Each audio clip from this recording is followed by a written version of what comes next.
Olá, eu sou Érica Knoblauch, trabalho com desenvolvimento de pessoas e também estou aqui na TV Relacionamento.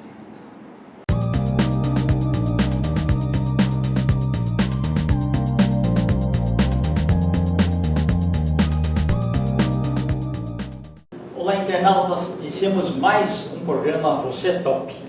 E hoje nós temos aqui uma pessoa espetacular e que tem assim uma mente privilegiada quando se trata da parte muito que embeleza esse mundo, a parte poética. Antônio Teixeira, gratidão, muito obrigado pela tua presença, tá? Gratidão é minha por estar aqui pelo convite. Agradecemos aí ao Kalan Maná que nos proporcionou esse encontro. Com certeza, né? Eu acho que espero corresponder à expectativa de todos, né? Da TV Relacionamento.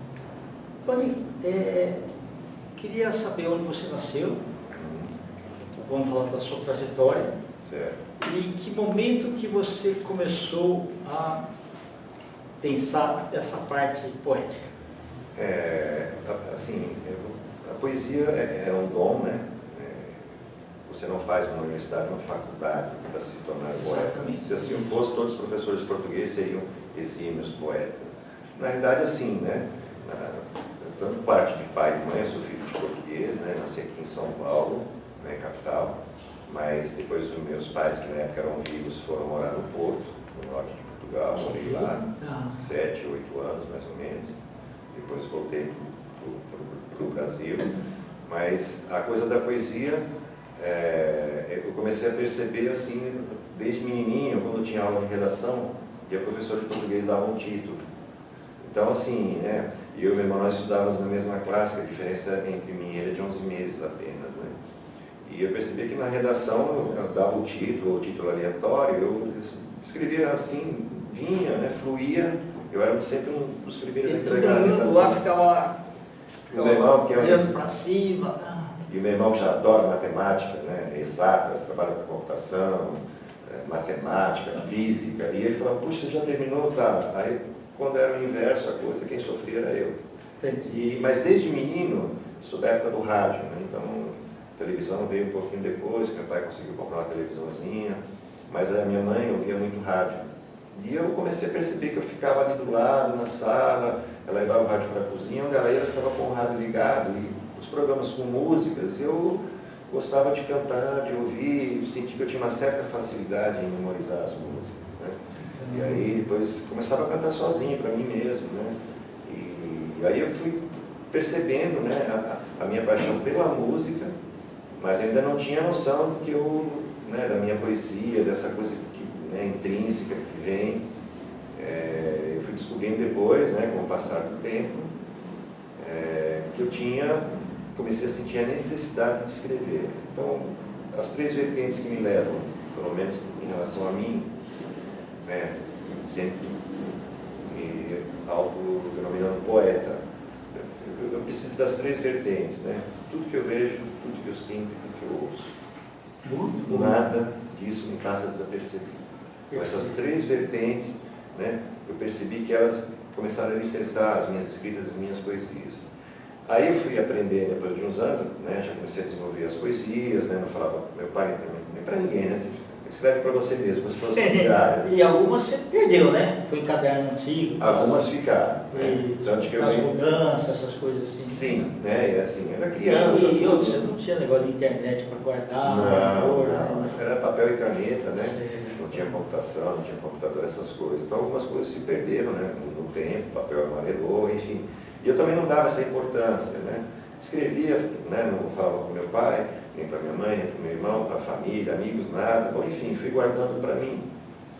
Aí depois, com 20 anos mais ou menos, eu falei, eu vou aprender violão, eu quero musicar aquilo que eu, né, e cantar, ou pelo menos musicar, né? Pegar um instrumento, um violão, para musicar as coisas que eu escrevo. Que bacana. Aí você se inscreveu numa escola de música? Não, foi numa escola de música. Foi uma professora que tinha no bairro, que ela dava aula no apartamento dela de violão. Aliás, uma excelente professora. Peguei lá uma placa, né? Professora de violão, aulas. Na primeira aula você já sai tocando uma música. Parabéns para você.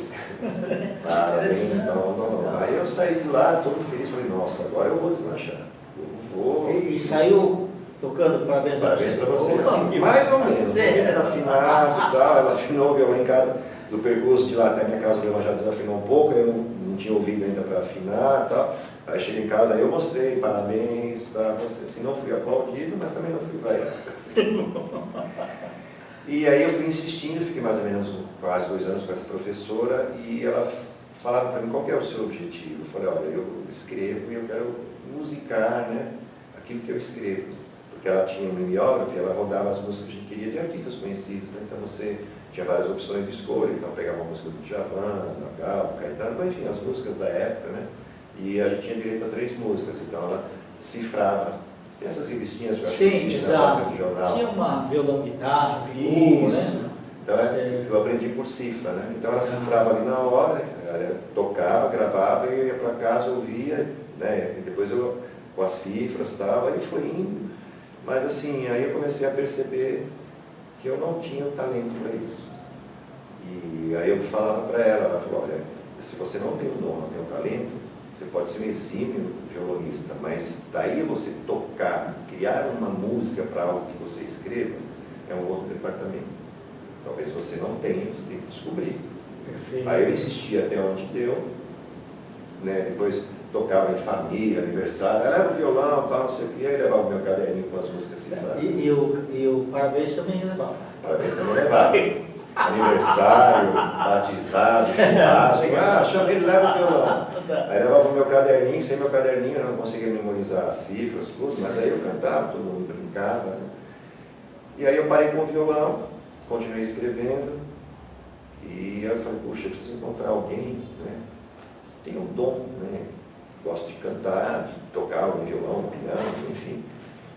E os anos foram se passando, né? Você fez algum anúncio ou não? Não. Eu trabalhei na TAM há muitos anos, Sim, exato. Então tinha muitos funcionários, né? Às vezes eu ia passar um cantor, uma cantora famosa, mas eu me sentia sempre receoso de você oferecer uma poesia. Uma música pronta é uma coisa, você só dá a letra, o poema é uma outra coisa. Né? É verdade. E aí um dia, os anos se passaram, eu estava na rua Frei Caneca, num barzinho chamado Boteco do Raul. Ok. Boteco do Raul, lá na Frei Caneca, de esquina, né? Um botequinho mesmo, as mesas, né? 3, acho que umas 12 cadeiras mesas com cadeiras na rua mesmo, na calçada da Frei Caneca. E eu estava sentado, né, com a Sônia, minha esposa. Aí de repente vem uma pessoa, né, com um banjo, vem com CDs na mão. Aí a Sônia já falou para mim, já sei que você vai levantar, vai falar que você é poeta. Ele está vendendo CD, não sei o quê. Aí eu levantei, né, me apresentei, olá, sou Tony, eu estou vendendo, eu sou músico, canto na noite e tal, mas eu vendo os meus CDs e tal. Falei, eu também sou poeta, estou precisando de um parceiro, não sei o que e tal. Eu sei que nessa conversa, nesse diálogo, o cara vinha descendo a Frei Caneca. E por algum motivo, né, ele falou que nem aos olhos fazer isso, mas ele viu eu em pé, 2 pessoas em pé, conversando, um banjo e uns CDs na mão da pessoa que estava, né, entendendo.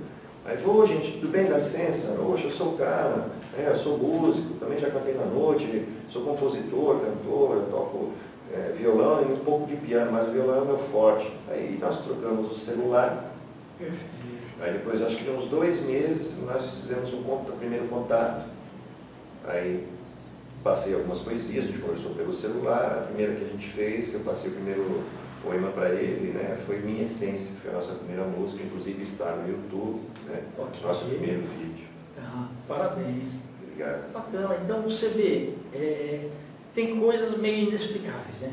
Sim. Você podia estar em qualquer outro local sem ser ali. Sim.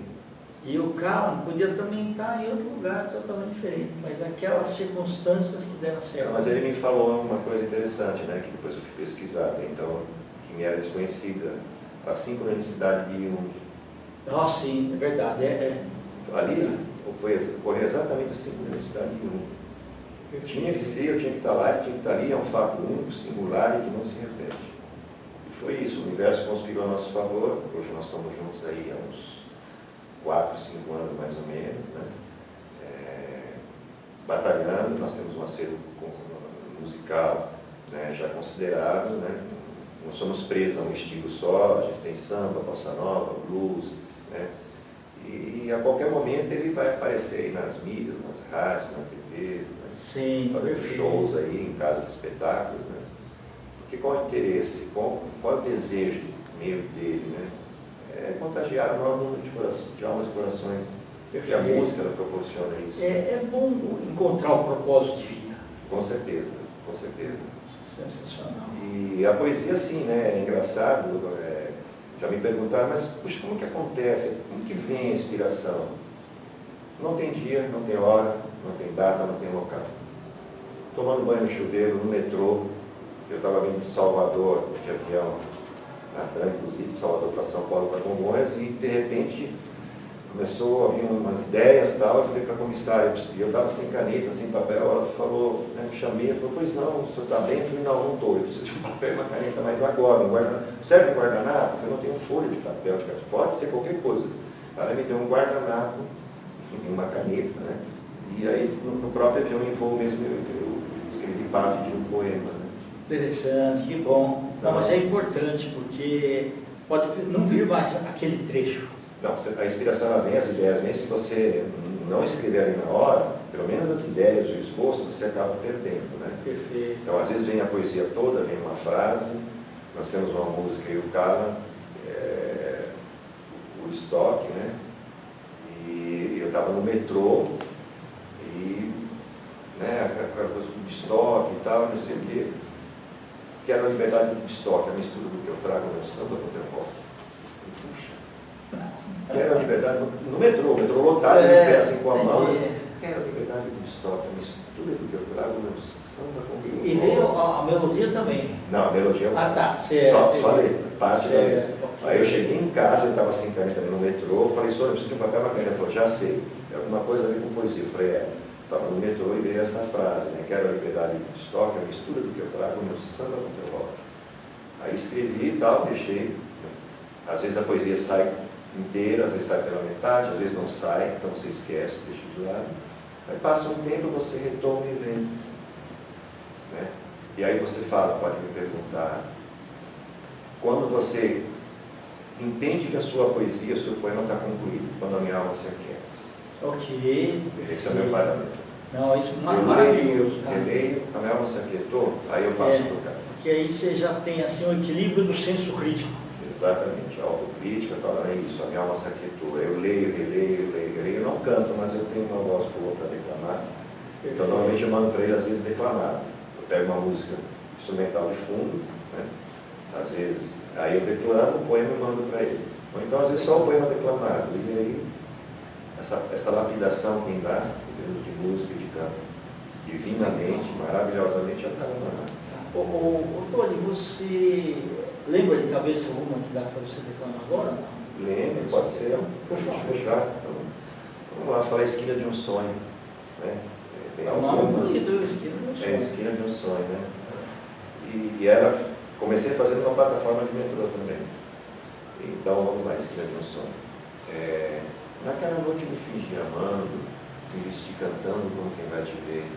Me esqueci tristonho, na esquina de um sonho, marquei um encontro com você. E saímos amantes pela cidade. Teus olhos como luz brilhantes insinuavam o desejo de felicidade.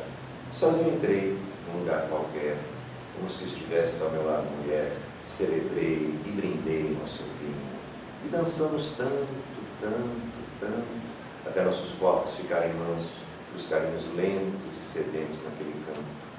Mas como sempre, te perdi imundo, mesa vazia ao raiar do dia. Chorei, te amaldiçoei e perdoei como costume. Parabéns, viu? Muito bom. Ô Tony, nós estamos aí no Santificado, quero que você volte outras vezes. Será um prazer. Eu queria que você deixasse uma mensagem para as pessoas que acham que de alguma forma escrevem bem, ainda não foram assim tão bem sucedidos, mas o que eles podem fazer, pessoas que têm assim o dom também de se tornar poetas, uma mensagem para eles e também os seus contatos. Perfeito, né? Os meus contatos, eu não tenho muitos contatos das mídias, né? Mas enfim, os meus contatos, realmente eu faço uso do Cala, né? Perfeito. Mas futuramente eu vou chegar lá, eu só estou usando mais papel e caneta. Perfeito. E a todas as pessoas que sentem né, a minha mensagem para as pessoas que se sentem que são poetas: fiquem atentos ao seu eu, ao seu ser, ao visceral. Né? Eu preciso, é tão importante para mim escrever um poema, não importa se é lindo, maravilhoso, pequeno, médio, grande, se vai se tornar uma música ou não, mas a poesia para mim era tão importante como o ar que eu respiro. Né? Eu acho que deve ser assim para todos vocês, isso é uma questão de feeling, né, de cada um. Então ninguém fala para... Um pai não fala para um filho, para uma filha, um irmão para uma irmã: eu quero que você seja poeta. Não, isso é um dom, é intrínseco, é visceral. Então, assim, as pessoas que realmente sentem a necessidade de escrever a poesia, elas vão sentir que é tão importante quanto o ar que elas respiram, e vão sentir uma leveza na alma, no ser, né? E vão sentir o mundo, né, muito mais leve, muito mais brando, porque ali na poesia você extravasa todas as suas emoções. O poema pode ser triste, mas ser lindo, né? O Vinícius já dizia que é preciso um bocado de tristeza para se fazer um samba, senão não se faz um samba. Né? Verdade. Então, o importante é você externar, né? Pega o papel e a caneta, pode ser que não saia tudo, né? Mas insista, você vai perceber no seu ser, no seu eu, né? Quando a alma estiver plena e aquietada, né? Que a poesia o revigorou interiormente, mentalmente, espiritualmente. Não desista. Papel e caneta, sempre, apesar dos computadores. Toninho, gratidão. Eu que agradeço. Volta outras vezes aí. Será um prazer. Nós trazemos mais um Você é Tom. Um grande abraço e até a próxima.